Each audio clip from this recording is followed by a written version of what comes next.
Alhamdulillah, pada minggu ini, Muslim Malaysia telah berjaya menaja jamuan makan untuk 88 orang pelajar OKU Al-Quran Braille di Pertis, Kuala Terengganu.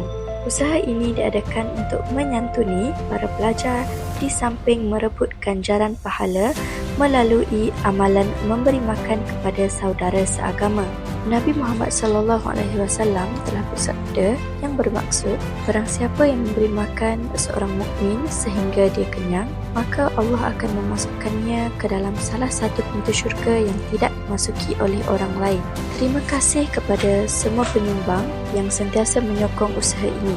Semoga setiap kebaikan yang diberikan dibalas dengan ganjaran pahala dan keberkatan daripada Allah Subhanahu Wa Taala.